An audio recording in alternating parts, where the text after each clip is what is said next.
What's up, Seth?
No.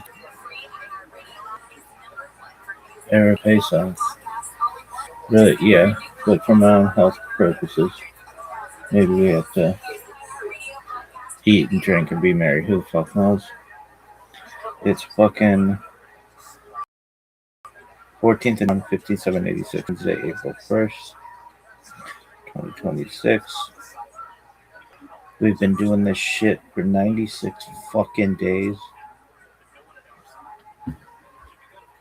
Did you think you'd be doing it that long?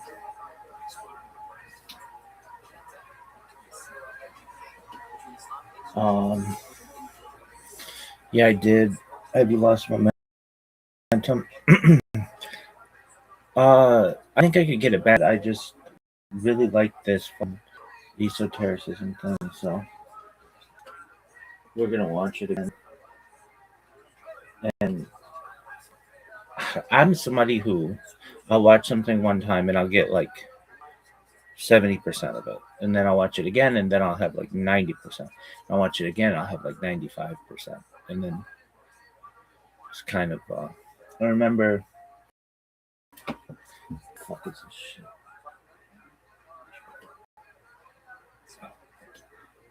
I remember I was in 8th grade, 7th grade, 7th grade, 7th grade,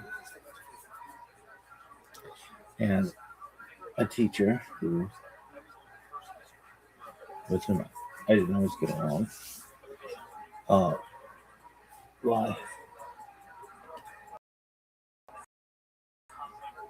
You know, it's a good question. He would have loved it, but he and I never really meshed.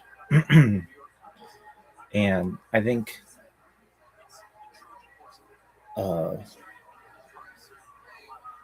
well, I just don't think he was that great of a teacher, to be honest with you.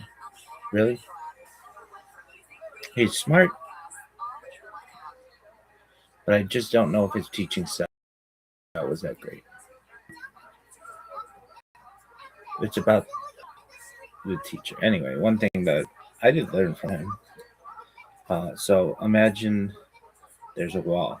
I remember there's this wall with this picture of the Near East, like the Levant, like Israel. We didn't have any fucking maps in the school except that one, really. Maybe one other. Anyway, so there's a picture of the Levant, and he said, if you, let's say there's like 10 feet, you have that by 5, you'll be 5 feet away. Have that again, 2.5 feet. Have that again, you'll have 1.25 feet. Have that again, you'll have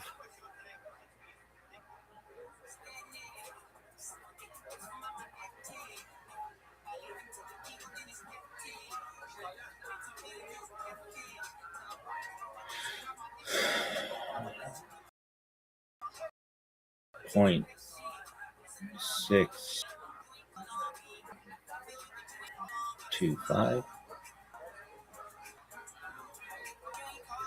feet. Yeah, and you keep going closer and closer, but you'll never hit the other well. Anyway, I kind of feel like that's the same with a documentary or anything. Like you can keep learning it and you can keep getting closer and closer to the wall, but you'll never get there 100%. I don't know. Maybe you can, but uh,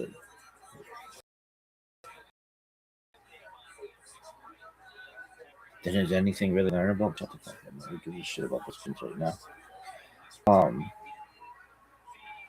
So let's do with you, big dog. What do we do for Pesach? Dog, do whatever the fuck you want. Traditionally, we make our homes look like fucking spacecraft, like literally like the inside of a UFO. They call it aluminum foil, but it's not. Aluminum's too expensive. Or no, pardon me. They call it tin foil, but tin foil is too expensive. It's aluminum foil. Anyway, aluminum's not even that great for you. But it's unreal what happens. It is the most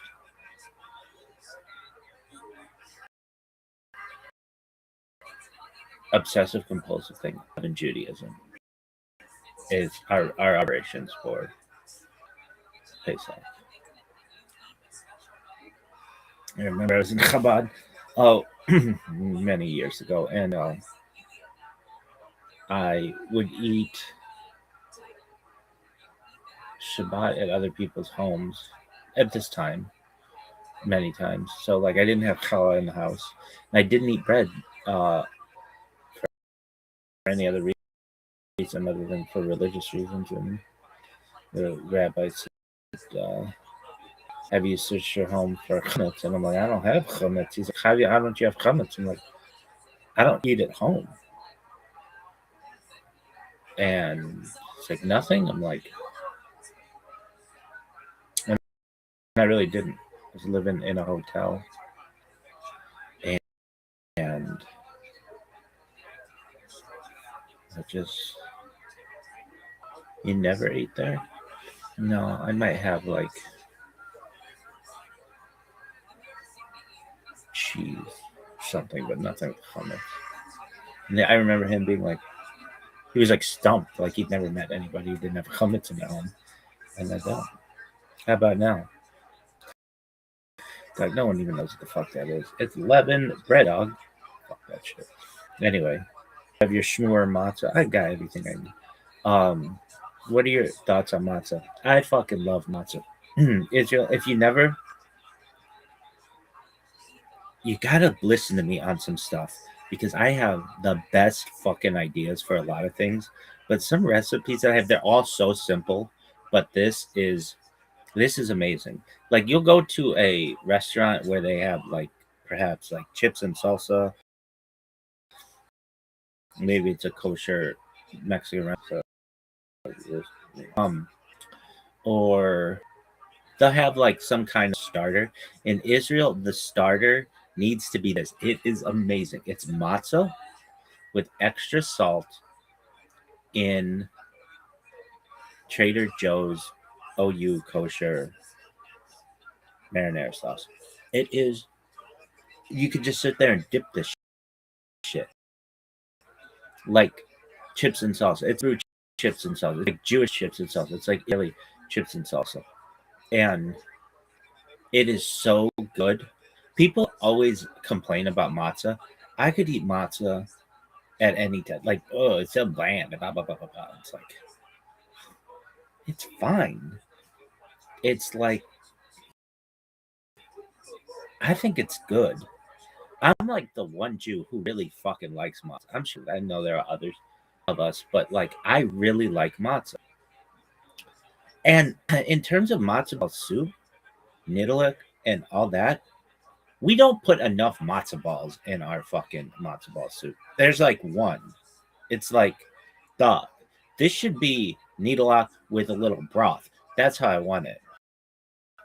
Really, yeah. Noodles, fucking yeah, man. They could call me Noodles. Like in Once Upon a Time in America, that kid's named Noodles, and I was when I eat, I think that I eat noodles so much. Why do you like noodles? I've always liked noodles. And my grandparents, I always liked noodles. My grandmother would make chicken paprikash, which is like Traditional Hungarian, but it's like an Ashkenazi dish. I've had it on Shabbat. It's like, what is it? I don't know all the ingredients, but it's like chicken, and there's like this broth that looks like vomit. It's got paprika in it, and there's some other shit in it, and there'd be like a bed of noodles with chicken paprikash, and I fucking love that. And a friend of mine made it on Shabbat a few years ago, and it tasted just like my grandmother's, and it was like I hadn't had it in many many years. That's like the one dish that I hadn't had that it like awakened something in me. Um, there are smells. Smell is the sense that's most tied to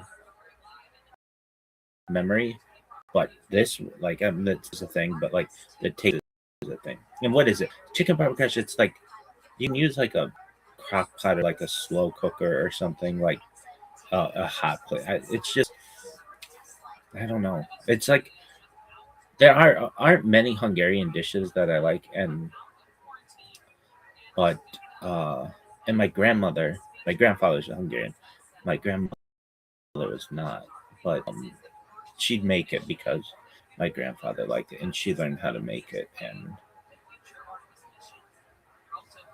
the one thing I didn't like about it is I don't like bones. I wish there was some kind of like machine that could debone a fish or a chicken or whatever, but to the point where it could be like scientifically, like the quality control on it would be like Six Sigma, like 0.00001% chance of any error. Like people die of choking on chicken bones far too often in the world. And have you ever didn't die, but have you ever choked on a chicken bone? I've choked on stuff. One time when it was the worst of all. No, fortunately. Um,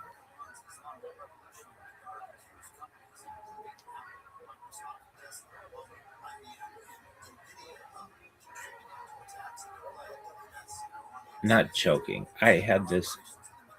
I've been hospitalized a lot in my life. Even though I'm a very like healthy person, I consider my just for weird reasons. This one, I had neutropenia, which is low blood cell count, which people associate with AIDS, but I didn't have AIDS really yet, or HIV or any of that stuff. What happened? Um, let's just say I was taking a supplement to lose weight, and it basically killed off all of white blood cells. And I did this twice, not realizing and it could contribute to other issues that I have, including cataracts and stuff. But it's like it's a legal thing. It's like I don't want to get into it, but anyway, I was in a hospital and my throat was like so swelled up, but I but the doctors and nurses they didn't know what was wrong with me. Um, they did not know how hard it was for me to swallow. It was like at the point where I could not swallow. My throat was so swelled. Really, yeah. I don't want to get too much into it right now, but I don't know. I'm just talking. Anything else about Pesach? What's your favorite Pesach? I've had a few of them. I mean, I remember when I joined New Shul like a decade ago or so, and they asked me in front of like an entire room of people what my favorite Pesach was. To that point, I remember saying it was one when I was like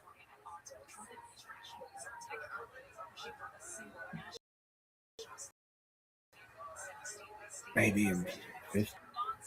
I don't know. I just remember really getting into Pesach and maybe about age 13 or so. maybe not that old, probably a little younger. Yeah, not 13 yet. But so I was not yet bar mitzvah, but it just was it. And then um, we do this thing where we would do like different impressions of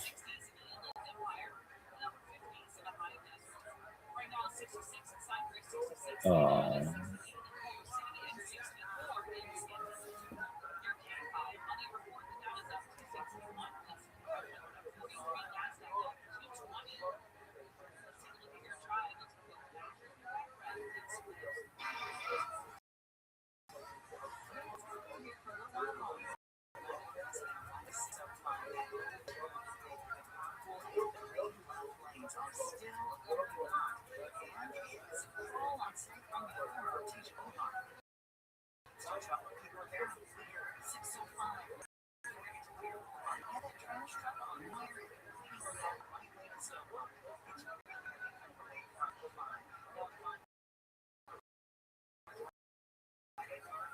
I think it was in Who Knows One.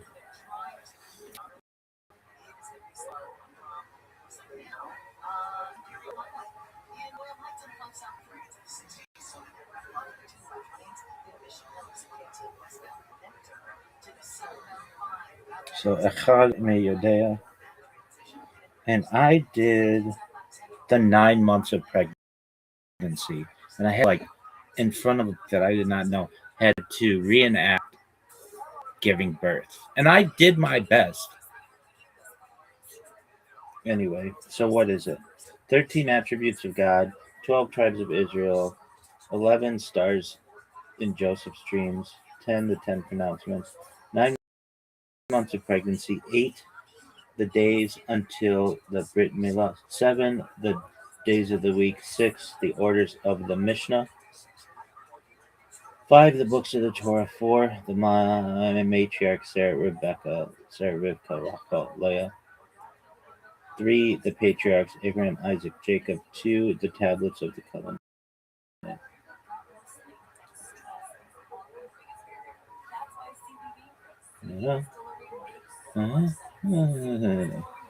Anyway, that was an interesting one. I always like Coke during Pesach. It's better. What are your feelings on kidney oat?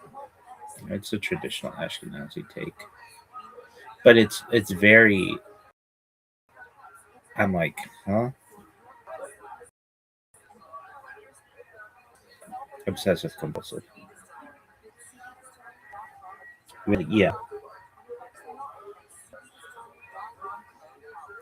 There's a lot within religion that's obsessive compulsive and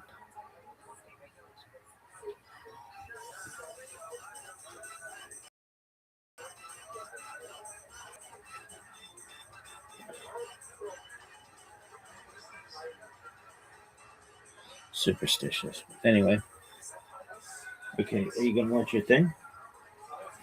No, we gotta do the thing.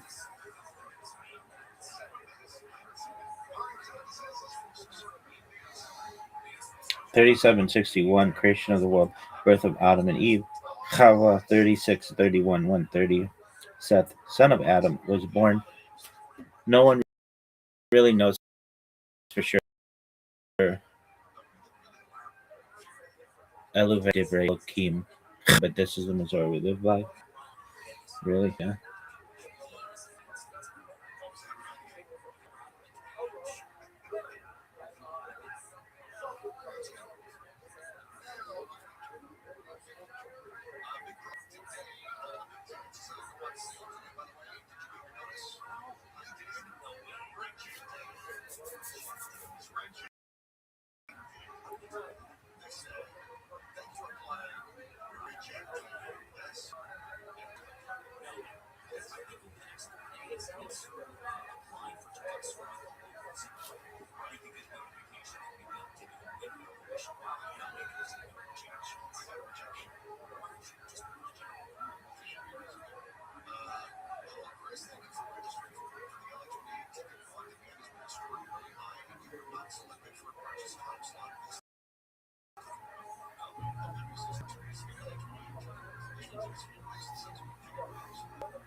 I'm Dr. Justin Sledge, and welcome to Esoterica, where we explore the arcane in history, philosophy, and religion.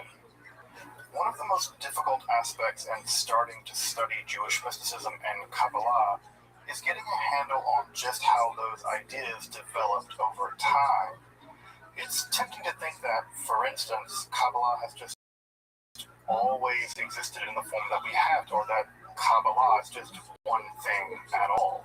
Of course, neither of these positions is really tenable. Such notions developed greatly through the ages and are still developing. And there are now, and there have always been, numerous mutually exclusive schools of Jewish mysticism and Kabbalah. This class is meant to serve as an introduction to Jewish mysticism, and from the point of view of its incredibly complex development from the prophets of ancient Israel and to the rise of modern Hasidism in the 18th century. Of course, this series isn't meant to be exhaustive by any means, but only should serve as a springboard for deeper study and reflection, and hopefully it will also enable you to situate developments in Jewish mysticism and Kabbalah in their historical and cultural context, and hopefully embolden you to dive into the primary texts, which are admittedly as sublime as they are obscure. Let me express my gratitude to Congregation Tchia for allowing me to use these lectures to reach a larger audience here on Esoterica. If you want, you can find the entire series under the playlist Entering the Garden, Introduction to Jewish Mysticism. Michael looks like Rodney Day's skinny version. Few weeks, or you find these episodes after autumn of 2021 and you want to watch the entire series, you can find them in that playlist. If you find this series on Kabbalah interesting, I'd hope you check out my other content on topics in esotericism, and perhaps consider supporting the production of free academic and scholarly topics in occultism and Hermetic philosophy by joining my Patreon, perhaps with a one-time donation. You can find those below, and I really appreciate your consideration. Now, let's enter the garden of Jewish mysticism and Kabbalah. So, first and foremost, I just really want to thank everyone for taking the time to join me on this journey through Jewish mysticism. This is some of the weirdest stuff. I mean, it's sort of like ancient science fiction. And so I really appreciate folks taking the time to join me for some of this vast, really, really amazing and beautiful, very controversial literature. So that said, again, also just really stoked that some of the really awesome people, it's like scholars like Ashley Four. It's really, thank you so much. Ashley is an amazing scholar of Marxism who I really admire a lot. So having folks in the room that are so smart and just really take the time to listen to me, I guess, I'm just really humbled by that. So thank you all for coming along with me on this journey entering the garden. As I mentioned in the email, the term garden here is from pardes, right, which is this big word in Jewish mysticism that often mystics are described as going down into a garden. In Jewish mysticism, we don't typically go up, which is a little unusual, right? We typically think of mysticism as going up towards God or whatever that is up there, but typically in Jewish mysticism, we descend into things. And so the sort of lobby of the world of the mystical is this pardes, this garden. And what's really amazing is that we all get to enter this garden together. And I will say that in traditional Jewish lore, especially found in the Talmud and through the Middle Ages, this is considered to be an In the very famous story, as you may know, in the Babylonian Talmud in Tractate Chagiga, 4 people went down into the garden, and only one came out alive, basically, right? So one became a heretic, one became insane, one died, and only one, Rabbi Akiva, emerged. And so we'll talk about that really famous story here in just a couple of weeks. So Jewish mysticism is, on the one hand, I think, an incredibly intriguing domain of study, but it also has always had an undercurrent of danger. And we'll see some of that undercurrent of danger as we get into it as well. What kind of class is this going to be? How are we going to approach this material? Well, I wear my methodology on my sleeve. I am a historical materialist. So when I approach this material, I try to approach it from a historically minded, material understanding of history. And what that means is I try to locate historical ideas and persons and other kinds of concepts which they emerge. I will try to do some general mystical ideas about what this stuff means. You have to do that on your own time because I don't have the mental capacity to tell you what half this stuff means. I can tell you what got written down, by whom and why, and maybe something about the world in which it got produced. But what it might mean for your spirituality, for instance, is something that might just be, frankly, completely beyond me. But what we'll be looking at through the course of this class is a kind of more of the major concepts, the major texture and personalities that go into Jewish mysticism and Kabbalah. One of the things I really hope that you get out of this class as we work through it is, for me, Kabbalah has always been incredibly intimidating. The books of the Kabbalah are very intimidating. And part of what I hope to do is give you confidence and give you enough context that if you wanted to dive deeper into Kabbalistic books, you could do that, right? So Yohar or the Sefer Yetzirah or other major historical Jewish mystic texts, and that you could feel confident that you could dive into them. Now, sink or swim, that's probably up to you, but you can at least feel the confidence to make the dive. So what I'm not going to do, and what my aim isn't in this class, is I can't make you a Kabbalist. Right? I'm not a Kabbalist. I don't identify as a Kabbalist. And so I can do a Kabbalist. I think it takes a Kabbalist to make a Kabbalist. I think it works like that. Like it takes a rabbi to make a rabbi. I think it takes a Kabbalist to make a Kabbalist. And I ain't no rabbi, and I ain't no Kabbalist. So I don't have the ability to make you a Kabbalist. Now, that's not to say that some of these ideas might very well prove to be incredibly positive in your spiritual life and your spiritual development. If that's the case, that's it. But I don't want anyone to have the idea that what I'm going to be teaching is how to do Jewish mysticism. Because I don't know how to do Jewish mysticism, or if I did, I would be doing that in a different class, maybe. So we're going to be studying it again from a historical, academic perspective, as opposed from studying it as trying to be mystics. So we're not going to be doing much in the way of meditating on Hebrew letters to measure the body of God. Measure the body of God. God has really long fingers, which are really creepy. So we'll get to that, this kind of mysticism later. So what do I mean by mysticism? This is a word that is really difficult to pin down. It's one of these words like religion or magic, where scholars and academics have no real consensus about what this word means. So I'm just going to throw out a really stipulative definition of what I'm going to mean by mystical in this class. And you're certainly going to hear the fact that I come from a philosophical background. And so coming from a philosophical background, I think about mysticism largely in a philosophic lens. And what I mean by mystical is a non-rational mode in which one learns about fundamental reality, right? So, and in addition to that, right, it's also the traditions that accrue, right, because of those kinds of experiences. Now, and by the way, the word tradition, right, I'm kind of punning on it in Hebrew, right? The word Kabbalah actually means received, and it has a sense of tradition, right? So I'm kind of punning a little bit on what this word mysticism. When I say non-rational, what here is not irrational, right? It's not like mystics can just say whatever they want. They can't do that. They're inside of traditions, they're inside of cultural contexts, they're inside of religious settings. And so what they say, as daring as it might be, is always situated and only makes sense within a specific context. So it's not just irrational. They're not just saying random crazy things. Right? Sometimes mystics are thought of being somehow crazy or something like that, and that's not the case. In fact, many mystics enigmatic in how they go about doing their mysticism. Think of Hildegard of Bingen, the great German Christian mystic. But when I say non-rational, what I do mean here is that they're not going to be giving us arguments.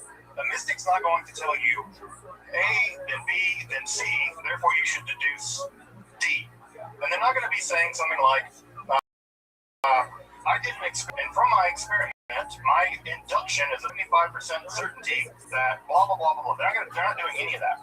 They're having visions, they're having experiences, and they're reporting back on content of those experiences or the way that those experiences have transformed them personally. So when I say non-rational, I want you to hear neither irrational nor rational. Non-rational, between, something in between. I should also say just a little bit out of the gate about the distinction here to be made between Jewish mysticism more generally and Kabbalah more specifically. We now, in the sort of sloppy vernacular that we use the term Kabbalah to describe all of Jewish mysticism. That's a bit of a mistake. The Kabbalah, right, is a very specific kind of Jewish mysticism that began to emerge in the 13th century. Now, 13th century of the Common Era, mostly in southern France and Spain. So we're going to get to the Kabbalah, and obviously we're going to spend a lot of time on Kabbalah, but we got to get there. And the Kabbalah wasn't cut out of whole cloth. It didn't just emerge out of nothing.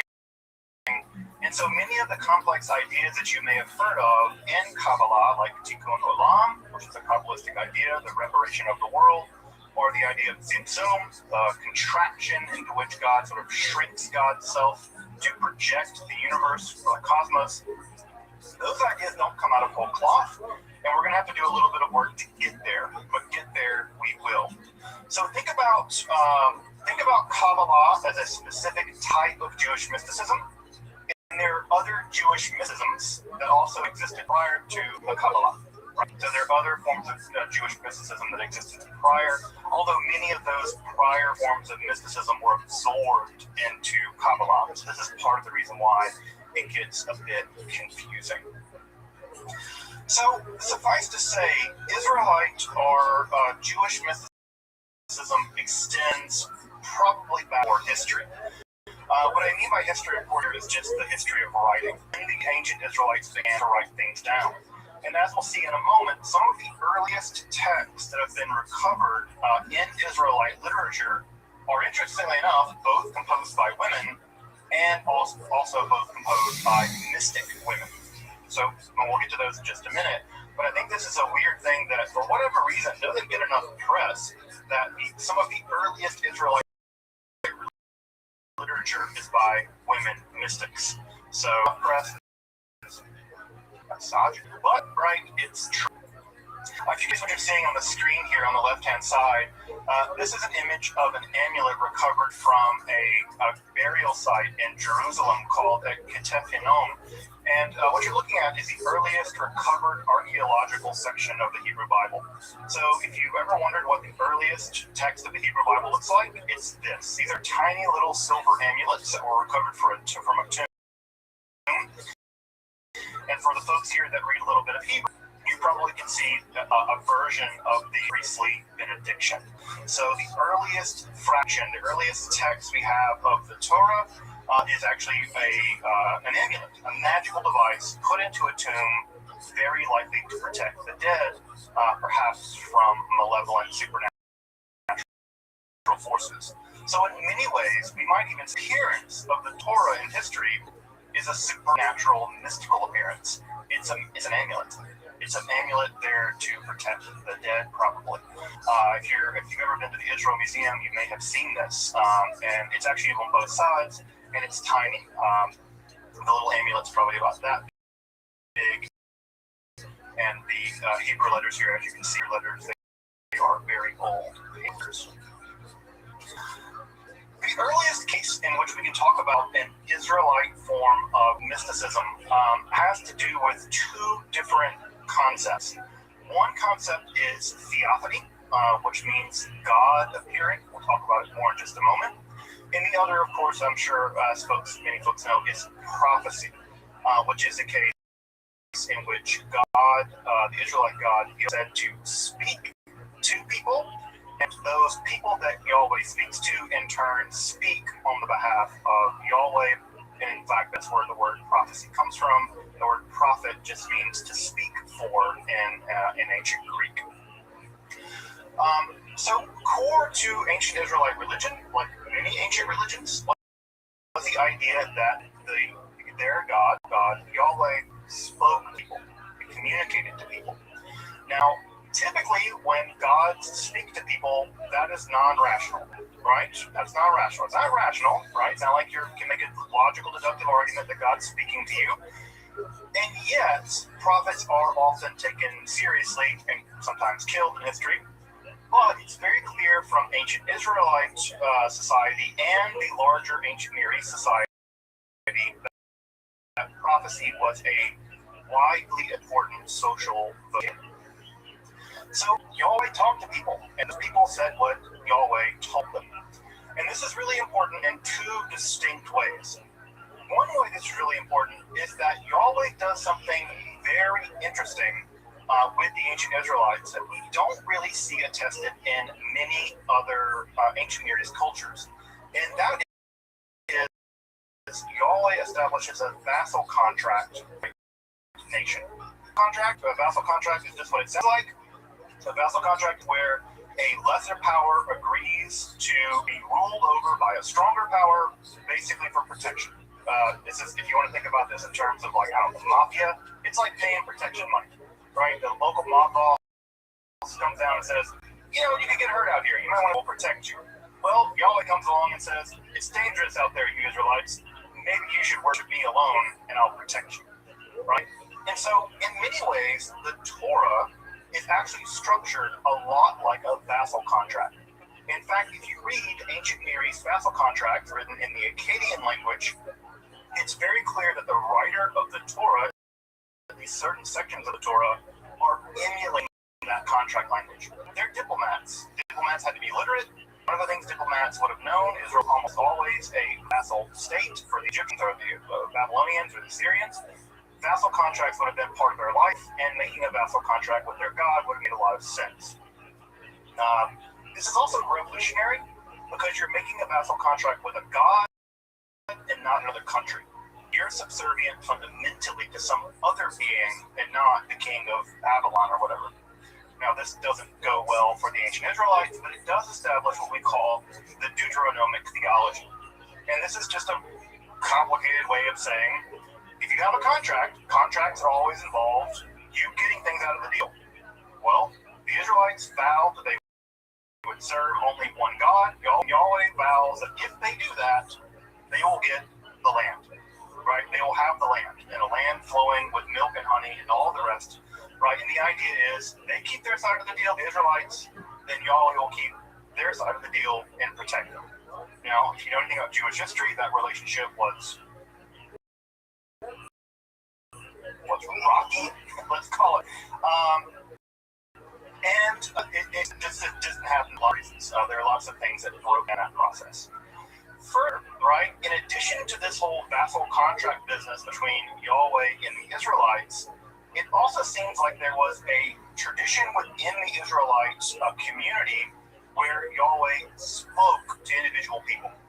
Those people typically called Navi, right, prophets, Naviim. These prophets would receive the message from Yahweh and then go communicate it to the Israelite community. It was always negative. You never invite a prophet to a party. It will ruin any party you invite them to because they'll mostly spend all their time condemning everything you have your whole life. So prophets are the joy kill of all times. So Prophets, as we know from ancient Israelite and other ancient Near East literature, are widely attested. Prophet was a job, right? You could be an independent freelance prophet. You could be a prophet. We'll talk. What you're seeing on the screen here on the right-hand side is actually a divinatory device. I don't know if you can recognize what organ that is, but that is a liver. That is a liver.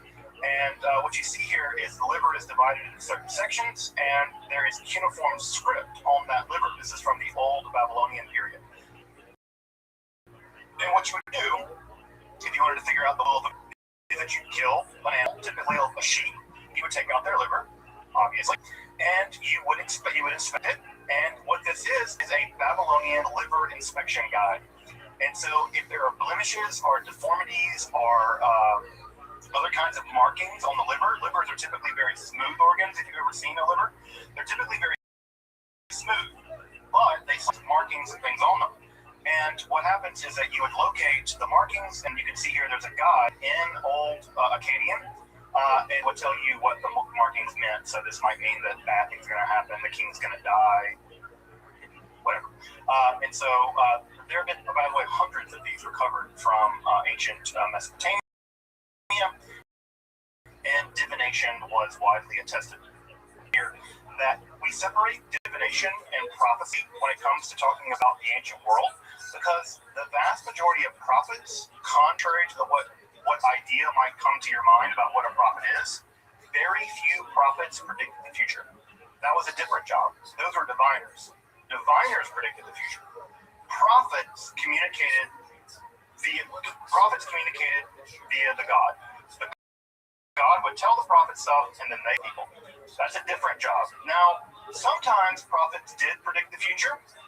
In fact, in the Hebrew Bible, there's only a couple of occasions where prophets attempt to predict the future, and they're almost always wrong. One time Ezekiel attempts to predict the future, and he's wrong, and he has to go back later and be like, well, I meant that metaphorically or something. And so very few prophets predict the future. In the ancient world, that is a different job.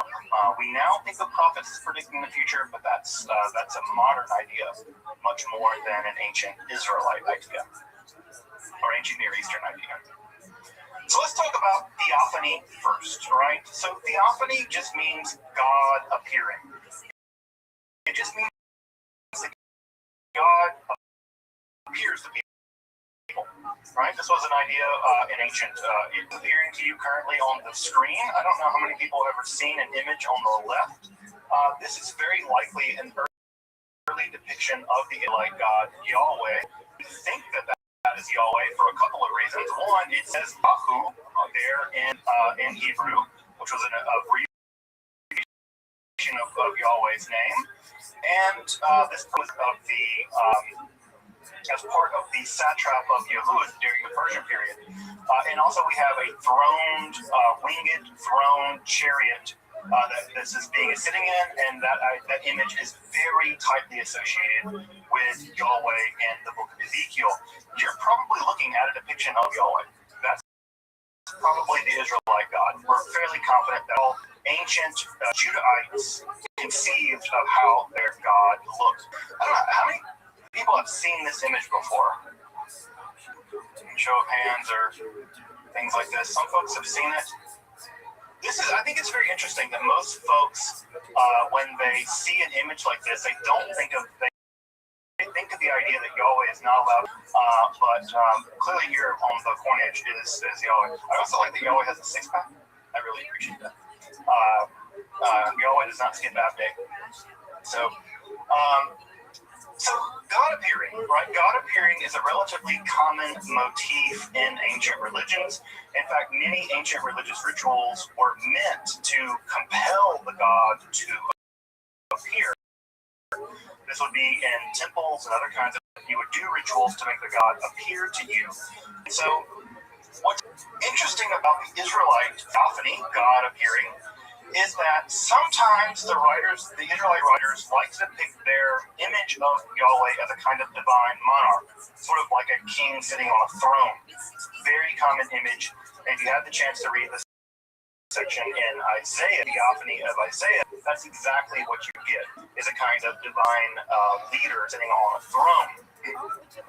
However, what's also important is that the ancient Israelites had developed at some point an allergy to depicting their God. They thought of their God as incorporeal and as invisible. And in other texts, most famously the text of the theophany to Moses, Yahweh actually tells Moses that if you see me, you'll die. You cannot see me face to face. Although later in the book of Deuteronomy it does say you saw me face to face. Whatever, the Bible has all kinds of editorial problems. We do see images where God appears to the Israelites, but always occluded somehow. One of the main depictions in the book of Exodus is God is hidden in the Arafel, which means something like the gloom or the darkness. And there's all kinds of light and lightning all around where the God is, but the God itself is actually hidden somehow in the darkness. So God is also hidden at the same time. So the Israelites are always trying to navigate. On one hand, they want to claim our God appeared to us on Mount Sinai and gave us a law. And this is our contract. We have a contract with God, and that's what makes us special, a chosen people. And on the other hand, they're like, yeah, our God's invisible. You can't see our God. Our God doesn't have a body. Doesn't live in a place. God's a God who also appears quasi-invisible as well. The main accounts that we have of theophanies in the Hebrew Bible are the main three, right, or four actually. We have the theophany to Abraham, or Abram at that time, right? His name hadn't been changed yet. Where God appears to Abram and says, hey, you need to follow me and do what I said, right? Move out of Ur of Canaan, move to Canaan and set up shop there in that instance.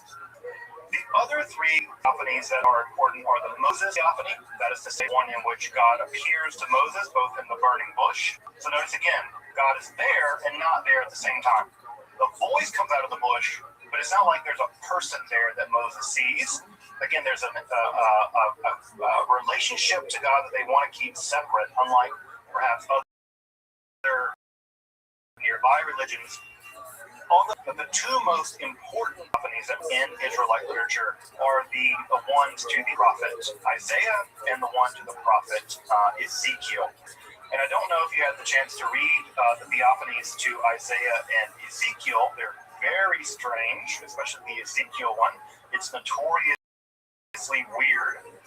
But the one thing that we do with theophanies is that in both cases, they are terrifying. You do not want Yahweh showing up for you, right? This being is not your friend. This being is not your buddy. It's not your dream partner. This being is a terrifying being that when they do show up, the people that seem to see this being, they would say quaking in their boots. The text says they are quaking, like literally, they are shaking in terror. And this is one of the things that we see in Israelite literature, beginning in the Hebrew Bible, but extending into other mystical literature, is that the experience of the divine is terrifying. We have the word awesome, right? But notice how we say all full of all, the word gets negative. All full is bad, but all some is good.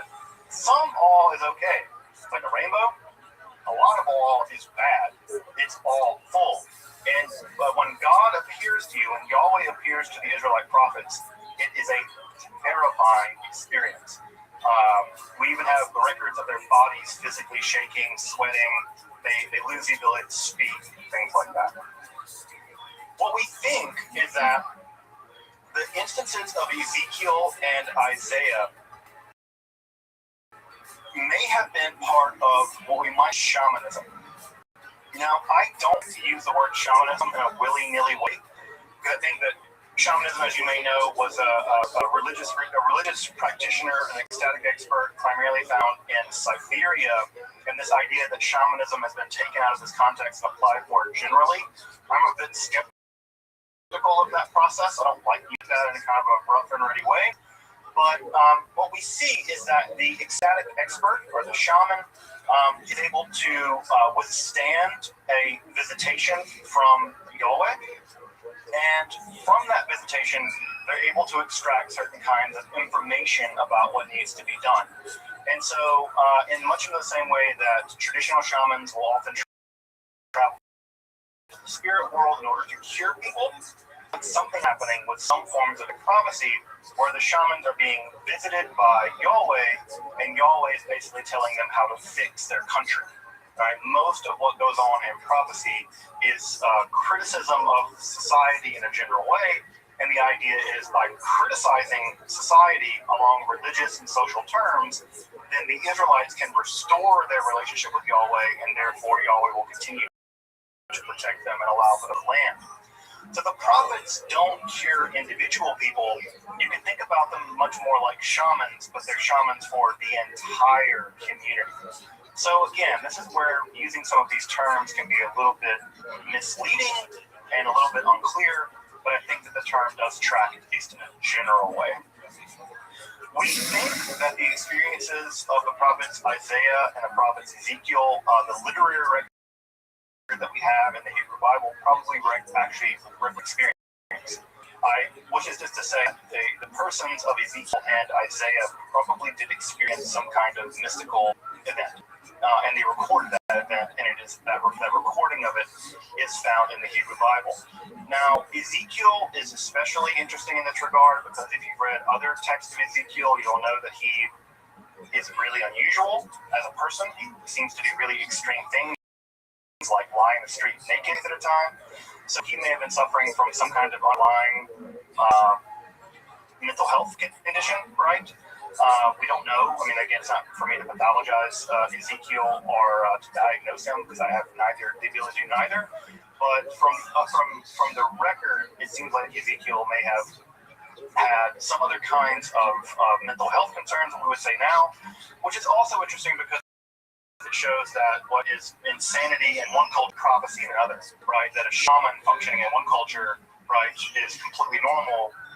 But you take them out of that and put them into capitalism where they can't work, and now they're insane, they're crazy. And so it's just interesting to see how what counts as insanity can really change from culture to culture. Ezekiel is clearly a respected member of society, whereas I think now he might be institutional. So again, it's interesting how these things can shift enormously through time. It's also worth noting here that Ezekiel and Isaiah, the theophanies of Ezekiel and Isaiah, which the Isaiah one is also very terrifying, right? God appears to Isaiah, and basically Isaiah says, "I'm going to die." And he says, "I'm finished." And he doesn't die, and then he's basically anointed by God to tell the message of Yahweh. What's really important about both of these visions is that they will become the foundations for an entire school of Jewish mysticism called Merkava literature, or chariot literature. This form of Jewish mysticism, which we'll get to not next time, but the time after that, this was the Jewish mysticism for 800 years. So if you want to think about the Kabbalah as existing now for about 800 years, Merkava mysticism was the dominant form of Jewish mysticism for the 800 years prior to that. So this chariot mysticism, and again, when I say chariot mysticism, you should always keep in mind, right? This is how Yahweh is depicted, as literally riding on a kind of winged chariot. Unsurprisingly, this form of mysticism is going to be very important. Just as a preview, Merkava mysticism is a form of mysticism in which the rabbinical elite would descend into the palaces of Yahweh, and they would meet with various angels, and they would show angels these various passwords, and eventually they would be able to climb through the various heavens. And again, even I did it up, right? They're not going up. In the mystical your day go down the chariot, and they eventually are given a glimpse of the throne of God. Sometimes they're allowed to see the body of God, which I know that Jews are not supposed to believe that God has a body. They did. They were allowed to measure the body of God. We'll look at that literature. And in some cases, they were even allowed to sit on the throne of God and be transformed into angels. So if you ever want to be transformed into an angel, all you have to do is bypass the angels and sit on the throne of God. No big what? No big. So that's a very cool form of mysticism, and we will get to it in a couple of weeks. So again, American mysticism, not Kabbalah. Different kind of Jewish mysticism, but anchored in the theophany of Isaiah. So as I mentioned earlier, ancient Near East prophecy is very well attested. The only major exception is Egypt. Egypt is the outlier. For whatever reason, there's not much in the way of Egyptian prophetic literature. Now, there's a lot of debates about why that is. We do have a prophetic document called the Prophecy of Nefertiti that does exist from the ancient Egyptian world, but it seems like the ancient Egyptians, for a host of reasons, and I'm happy to talk more about that later if folks are interested, for whatever reason, institutional prophecy just didn't exist. It probably had to do with the fact that Egyptian religion was very highly centralized in the temple structure, and therefore the gods just didn't interact with human beings in the same way they did in the wider Near East. But the ancient Egyptians just don't have much in the way of prophecy. We have a lot of ancient Egyptian religious literature, just not prophetic literature. I will say that outside of ancient Israel, the best adaptation of prophecy in the ancient Near East world more generally is from the Neo-Assyrian period. Now, this may be a little deceptive because it just so happens that the Assyrian Empire was destroyed and they managed to burn down the main library of Benefal. And when they burned that library down, the entire library was preserved. We have basically an entire ancient Neo-Assyrian library. It's like the Library of Ancient Alexandria, but over in Iraq. It has tens of thousands of cuneiform tablets that are in great shape because unlike burning libraries down now, right? Because the books tend to burn, that's bad. Burn down an ancient cuneiform library, right? Those texts are all preserved on clay tablets. And burning clay tablets makes them more likely to survive. So, thank God they burned it down, right? Because had they not burned it down, it probably wouldn't have survived. So, we have the entire library of Ashurbanipal. It's in the British Library because they're great at stealing things. And so, what we have is an enormous amount of literature from this time, include prophetic literature. In the ancient Assyrian context, what they would do is an individual prophetic utter requested by a leader, typically the king. Those utterances would be written down, and then a digest of those ecstatic utterances would be collected together on large clay tablets, and then those clay tablets would be stored in the library of Ashurbanipal. So we have individual utterances stored together on bigger tablets and then archived. That same thing happened in ancient Israelite context too. Many of the documents we have, for instance, the book of Isaiah, is not written by one person. Isaiah is at least written by three people, right? At three different times with three different agendas. All of the various Isaiah texts got edited together into one digest, and that Isaiah prophecy became the book that we now know of as Isaiah. So the exact same literary and material culture in ancient is also attested in ancient Israel, which we shouldn't be surprised about because ancient Israel isn't special. Now, I know that some of us were raised with this chosen people stuff, but the ancient Israelites were an ancient Near Eastern people. And they did what other ancient Near Eastern people did. Sorry, not sorry. So we know a lot about ancient prophecy. We'll get to Israelite prophecy in just a minute. We know a little bit about their prophetic techniques. We know, for instance, that they engaged in dancing. Dancing was one of the mechanisms by which both Israelite and Neo-Assyrian prophets managed to work themselves into a kind of ecstatic state. We don't know what the dancing like. Maybe it was it seemed to get them into the Lindy Hop. It got them into an ecstatic state, and in those ecstatic states, they would shout what the god had to tell them, and a scribe would write those ecstatic utterances down. They also engaged self-laceration. So, as you may or may not know, self-harm is a pretty common motif in many mystical practices, most famously, for instance, among the Maya people.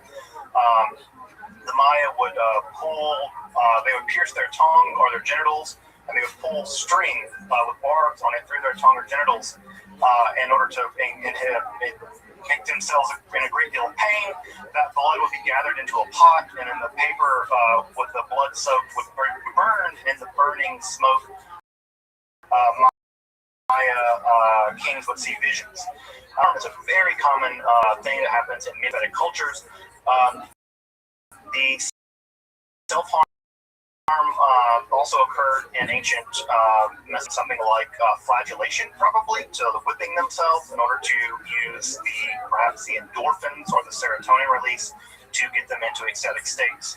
Although there's some medical debate about whether blood loss would have been helpful in getting you into an ecstatic state. I intend to find out.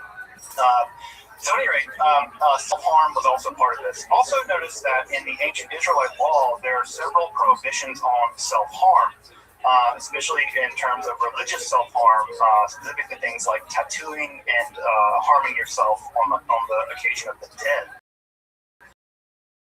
So it seems like the Israelites knew about these practices, and for things about you're not allowed to get tattoos if you're Jewish or whatever, it actually comes from those kinds of laws. Although also there's a persistent myth that if you have tattoos, you can't be buried in a Jewish graveyard. That's nonsense. I don't know where these weird things get started, but that's a thing people say, and they're wrong. We also know, interestingly enough, that ancient Near Eastern prophets could be both women and men. We have attestations of both women and men prophets. And we also, what's I think really important that doesn't get talked about enough, is that we have a third gender that is specifically connected to ancient Near Eastern prophecy. Specifically the goddess Ishtar, who you may know from the name Esther. The name Esther is just the version of the name Ishtar. We know that Ishtar could convert gender from typically male gender, mander, to another third gender called Asinu. And these Asinu prophets would have their gender converted by Ishtar, and they could be converted and converted back on the command of the goddess. And while you were converted to this Asinu gender, this third gender, you would be serving the goddess here probably in a sex working job in the temple precincts. And so we have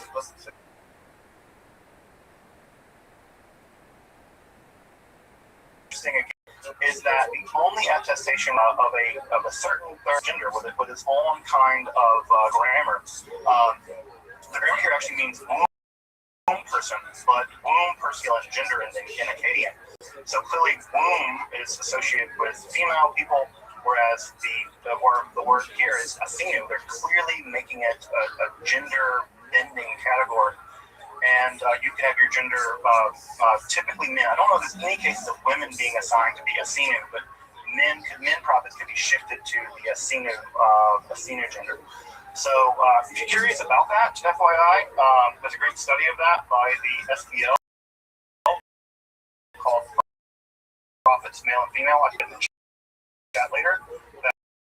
That is the most extensive study of the and ancient Near East prophecy. One Canaanite, non-Israelite prophet, and that is Balaam, son of Beor. You know, from the Torah. He's also attested in another place. He's attested in a shrine that the wall is plastered, and he's mentioned on the plaster of the wall. And he's mentioned in a non-Israelite language, I think it's Moabite. And so he must have existed and been quite famous. In fact, he's the only prophet from the ancient attested outside of the Bible. So he was famous enough that the Bible had to include him, and he was so famous that he was also attested outside of the Bible as well. However, no non-Israelite Canaanite prophetic texts survive. If they existed, which they very well did, or likely did, they didn't survive.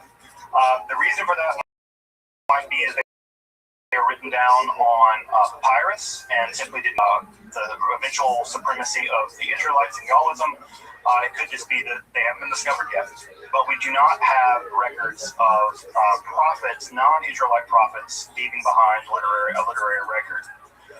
Unlike, I should mention this text that is on the screen here, this is probably one of the most important ancient Near Eastern religious texts. This is called the Descent of Ishtar.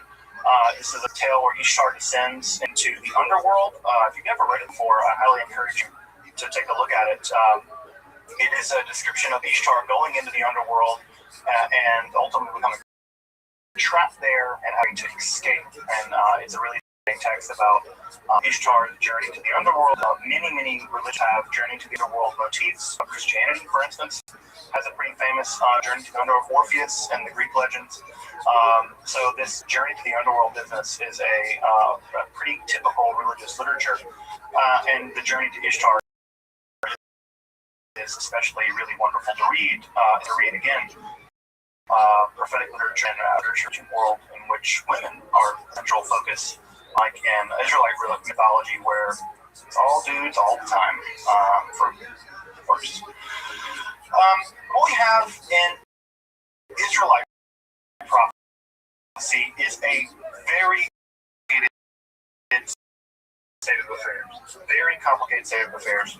Prophecy was we know of hundreds of prophets from the ancient Israelite world. And you put that into a sort of material cultural analysis, what that means is that Yahweh was perceived as basically being in constant contact with people. That is to say, you could kind of go down the street and your village, Yahweh, you could probably pay at Yahweh.com or gov. And so prophecy was widely attested. So first thing that we know is that prophets occurred in both genders. We have both women and men prophets. And in fact, the oldest literature attested in the Hebrew Bible are both prophetic pieces of literature from women, specifically attributed to Devorah and Miriam. As you may know, the Song of the Sea and the Song of Devorah, found in the book of Judges, are probably the oldest pieces of the Hebrew Bible. They are so old that there's no definite article yet in Hebrew, right? They are very old, probably dating back to the Bronze Age. And what we think is that at this period, both of these literature, the Sea and the Song of Devorah, are what we call warband prophecy. Warband prophecy was a very common form of prophecy all throughout the world, in which a prophet had contact with their god, and they would give advice specifically about military matters. And usually what would happen is you would consult the prophet about military matters, and then after you won, assuming you did, the prophet would sing your praises as having won on behalf of the god. And that's exactly what we have in the Song of Devorah and in the Song of Miriam. The Song of Devorah probably is a very early, probably Bronze Age or very early Iron Age account of a tribal conflict in which one group of people killed the other, right? This is also the story of a tent spiked through a dude's head, which is metal. Tent spiked skull, that's the thing. And if you read the Devorah account, especially in Hebrew, it is very archaic. And of course, the Miriam story also probably is a memory of some kind of skirmish that occurred in ancient Egypt, where the Israelites were able to escape or at least defeat the Egyptians in that case. So I think what's interesting about this is that pieces of literature we have from the ancient Israelites survive are mystical literature. They're accounts of the God speaking, and they're accounts of the God speaking to women in both cases. This may indicate, and again, we only have two pieces of evidence here, this may indicate that women served a unique role in very, very archaic Israelite prophecy. It may have been the case that because they were accepted from battle, that they were allowed to talk to God about or it may be the case that they had, for whatever reason, thought of as some kind of connection to Yahweh. We just don't know. We have no idea. It just is conspicuous that these earliest pieces of literature are both attested to women. We also have independent prophets. I like to call them freelance prophets. Those are people that basically go around condemning people for everything. Those prophets that you probably know are famous people like Amos, who was famous for condemning the Israelites, specifically their excesses, being very wealthy. Amos is probably the most social justice-y, warrior-y guy of the Hebrew Bible. He really dislikes the fact that they are, the Israelites are so wealthy and they use their wealth to oppress poor people. If you've ever read that great section on Yom Kippur, right, where it says, this is the fast I want, I don't want you fasting from food and water, I want you fasting from all kinds of social injustice, that's Amos, right? And so those pieces that are really big in our tradition, I think as more progressive people, come from the prophet Amos. So he was an independent social critic. We also know that the Israelite state employed hundreds of prophets. Hundreds. We have at least two different cases where ancient Israelite kings would have hundreds of prophets in their employ, and those hundreds of prophets would go into ecstatic states. They would also, for instance, if you that the king would be gored by an enemy, it's not uncommon that the prophets would actually have gore, like horns made of iron, and they would dance around with the horns of iron in a very theatrical way, it seems, and that these theatrical ecstatic states and theater really meshed together in ancient Israelite society. So we do know that the Israel, like the ancient Near Assyrian state, employed humor of prophets. It also seems like, by the way, FY, that unlike other ancient Near Eastern peoples, Israelites did not rely on astrology. The ancient Assyrians, ancient Babylonians had developed a very, very sophisticated form of astrology. The ancient Israelites rejected it for reasons that aren't clear. Rejected it not because they better, it wasn't like they somehow knew that it was wrong.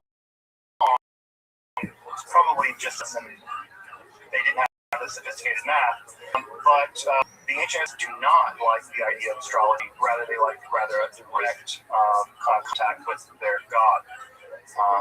All things told, none of them were terribly reliable when it came to, predicting the future. They all got destroyed by somebody, and none of them saw it coming. We also know that there were Roman prophetic bands. These are sort of prophets that sort of roamed around the countryside. We know they had leaders. Samuel was a leader of such an band of Roman prophets. And we also know that they would roam around and they would play music and they would dance. This is more music were attested in ancient. One of my I really miss is that we have no idea what any of this music would have sounded like. My idea is that it was always like some great metal or something. But we have no idea what their music sounded like. We have some vague ideas what the instruments were. And we do know that, for instance, the king Saul, the first Israelite king, came in contact with one of these roaming bands of ancient Israelite prophets, and he also immediately fell into an ecstatic state. So it seems like going into ecstatic states was a thing that was, I don't want to say normal, but normalized. It was a thing that could be expected to happen. So these bands would come through your town, and you might go into an ecstatic state and commune with Yahweh. We do know of several women who were engaged in prophecy, and they had, in some cases, very high rankings in society. One thinks of the prophetess Huldah. Huldah is primarily known from the book of Kings, where the King Josiah, the Judahite King Josiah, finds a tool in a wall, had it written down to justify his political agenda, and which is the Torah we still have, by the way. Like, it basically is a piece of political propaganda from the 6th century BC, which no one talks about that. That's the thing. But Huldah is actually a woman prophet who is an immigrant, a refugee from the north. She's the of drilled to basically vet whether or not this scroll found in the wall is true. And of course, she does the very wise thing and says that it is. Yeah, I'm sure her neck was on the line. So we do know that women had a relatively high-ranking position of power as prophets. They were not allowed to be priests, but they were allowed to be prophets, and they could do things as high level as basically vet scripture. And again, I want to restate that just so folks hear it. This is a woman getting the legitimacy that's enormously important in the history of Judaism and in the history of religion, I think more generally, considering how completely excluded women are on almost every level in this historical thing. The ancient Israelites vetted scripture, vetted the Torah almost as we know it, at least the book of Deuteronomy, by a woman. So the woman hold up. We know virtually nothing about her, but clearly she was considered in contact with Yahweh, and at least for perhaps 4 reasons, did some sections of the Bible as we know them. We also know that there were professional prophets, that is to say, prophets whose job it was to be a prophet. You got paid. I don't know, you got a 9-to-5 job, and you were a prophet. I hope they had a prophet union. I don't know if they did, but local number 95. But they had professional prophets that existed. We also know of non-professional prophets. Sometimes they're called Ish Elohim, men of God. And these were often associated also with miracle working and what may be better described as magic. These would be folks like Elijah and Elisha, who the only accounts of people being resurrected from the dead in the entire Hebrew Bible associated with Elijah and Elisha. And so, on one hand, they represented mostly in divine duels. As you may know, many Israelites and other Canaanite people worshipped a god called Baal, who was very popular as a storm god, because as you may know, storms are very rare in ancient Israel, and you relied on winter rains basically to make sure that you had agricultural crops. And so storms were a godsend, and Baal was very popular. Well, just like on the middle school childhood, people fought each other to show how cool they were, and so did the gods. And so what we know most famously about Elijah was Elijah challenged the prophets of Baal to a duel and subsequently murdered them all by cutting their heads off when they lost the duel. If that rings of Al-Qaeda or Daesh to you, yes, this is a brutal world, and whether the story happened or not, we don't know, but the fact that the Israelite writer that recorded it relished in it, at least wanted it to happen, whether it really happened or not. So we also have prophetic duels. God can beat up your God kind of situation where they would engage in these prophetic duels, which if you never read that story in the Book of Kings, it's really worth reading. Elijah was a weird, and he's on the fringe of society.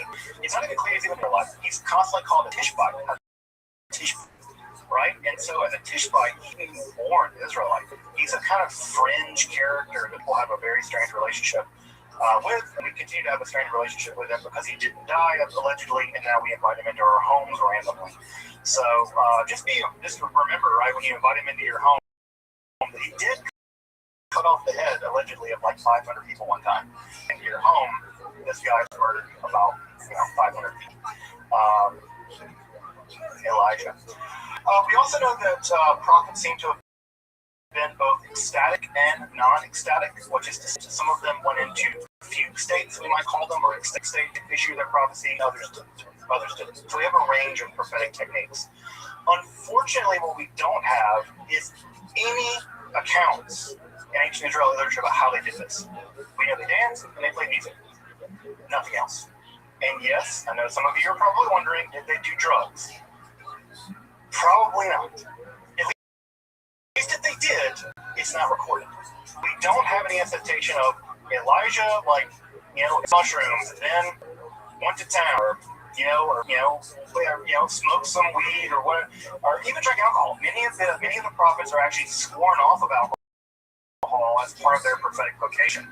So we don't have much evidence of substance use in the prophetic literature. However, archaeology is a hell of a drug, and what we recently found a site called Tel Arad, which is one of the few Yahweh shrines to survive from the ancient world.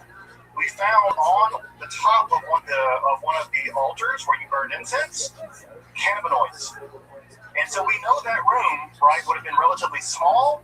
If they were burning incense with cannabinoids in it, They were hotboxing. Maybe.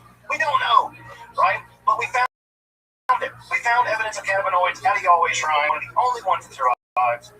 There are only two that survived. There's Tel Arad and there's one at El Don. The Jerusalem one has been destroyed, and so the Shiloh one has never been found. But maybe they were getting contact hides, talking to Yahweh. I don't know.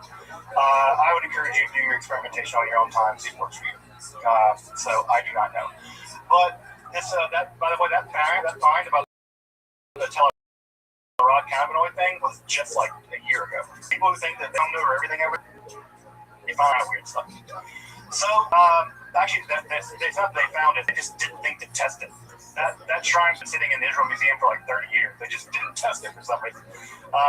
And so some guy scraped it and was like, it's weed in here. So that's the thing. The image on the left-hand side here is from the Dead Sea Scrolls. This is from the Habakkuk Pesher. Pesher is just a commentary. This is the first commentary we know of in Judaism. And if you know history of Judaism, commentaries are jams. We are a very writing people. We write things called hypercommentaries, folks. The hypercommentary is a commentary on a commentary on a commentary.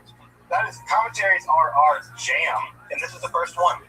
This is a commentary on the prophet Habakkuk. This is recovered from the Dead Sea Scrolls, and this is the first time where the prophet Habakkuk, is actually being read as a esoteric text.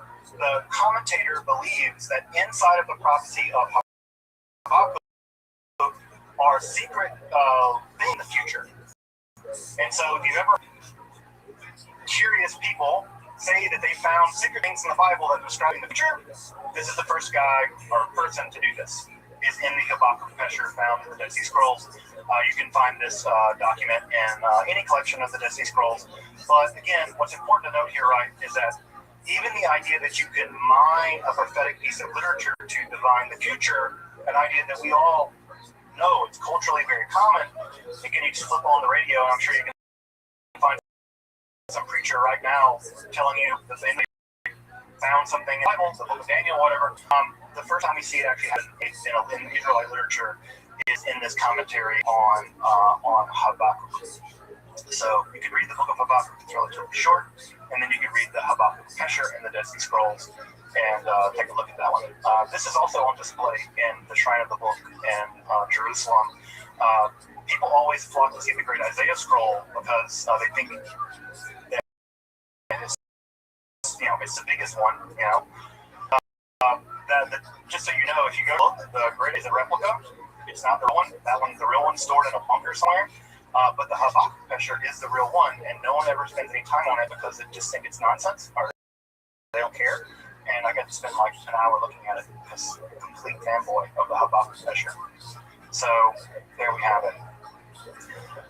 As I mentioned, we know basically nothing about the material culture of the ancient prophets aside from the books that get written down. Clearly, the scribes that wrote these books thought of all of them as important. We know nothing about their practices, their mystical practices, so we don't know anything about their meditation techniques, their breathing techniques, the drugs they may have used or not used.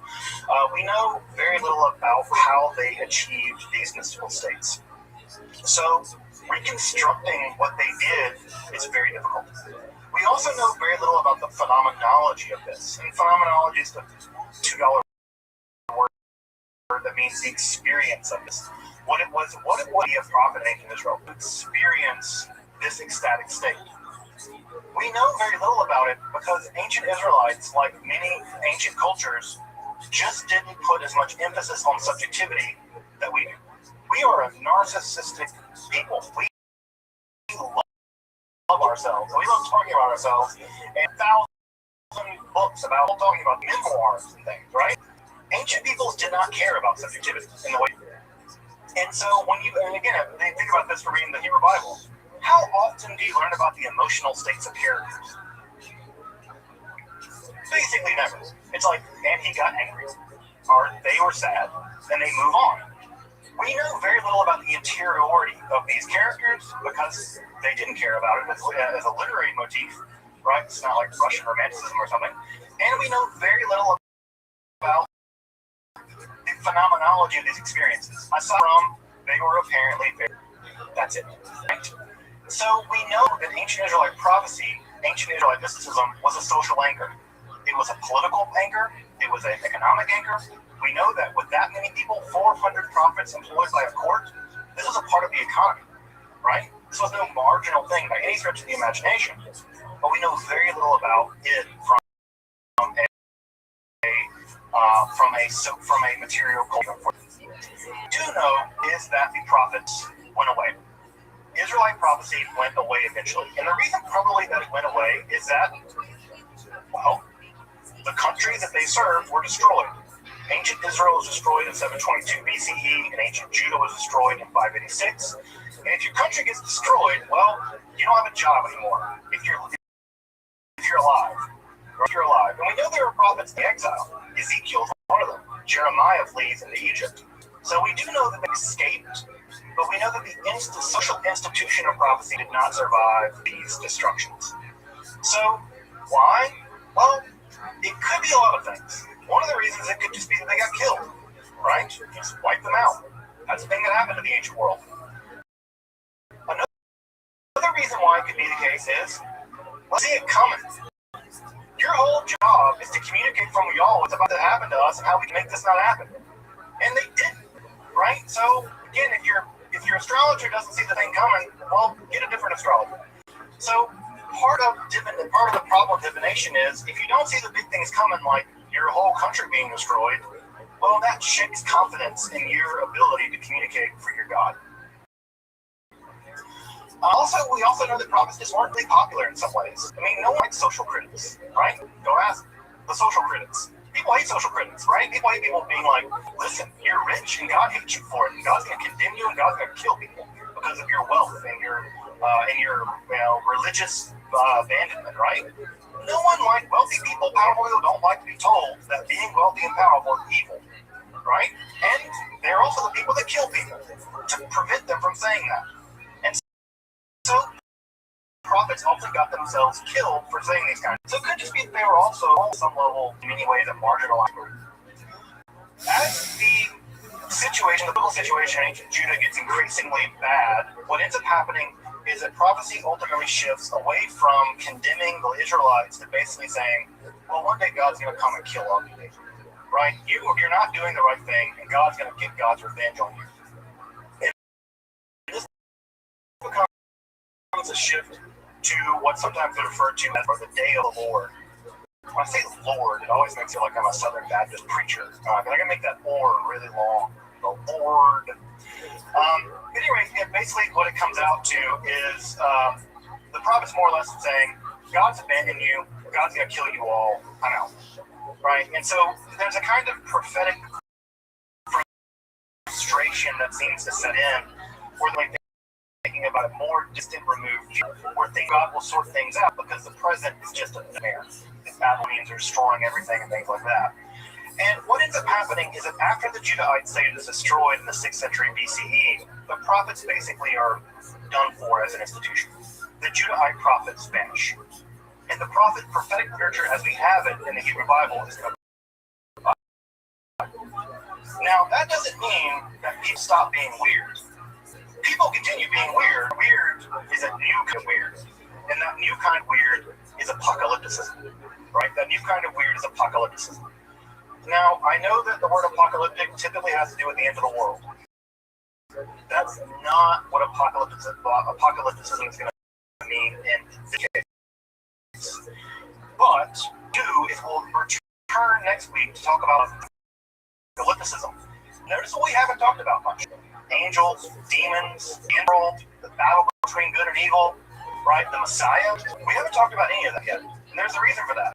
And the reason for that is the prophets didn't know about any of that stuff. Ancient Israelites didn't really concern themselves with those kinds of things. It's the apocalyptists that do. And so when we get back next week, we'll talk about the rise of people who have visions of angels and demons, people who have visions of the afterlife. Israelites really didn't believe in an afterlife. They believed in a place called Sheol, which is just sort of a cave-like grave that you went and stayed in forever. There's no demons living in there or anything like that. So what we're going to see is a massive innovation in Jewish religion in the aftermath of the end of prophecy.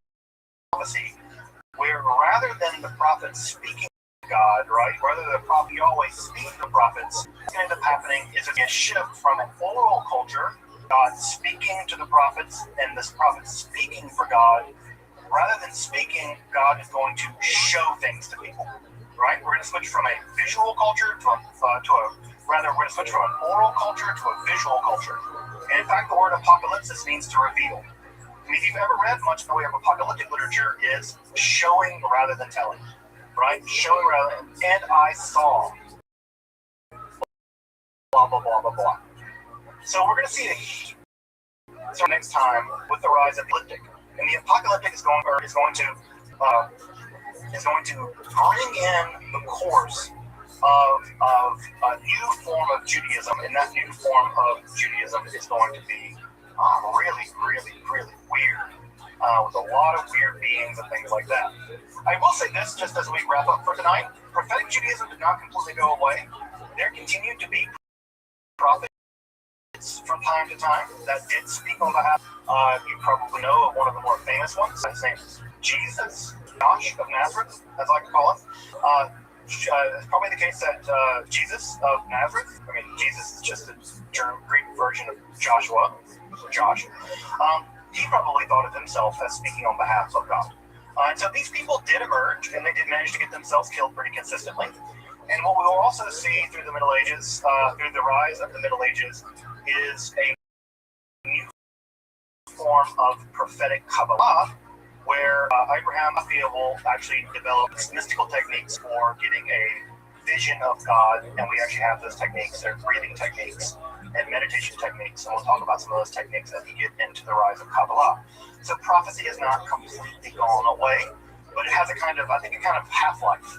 That as an institution, it passed away, but it has a half-life, and there continue to be prophets from time to time. Judaism. They all continue to have a pretty bad life. Abraham has a lot that died. Don't be a prophet. And if you want to make others happy, don't be a prophet. Welcome back, and thank you for joining me as I explore the garden that is. You're fired. Go fuck it.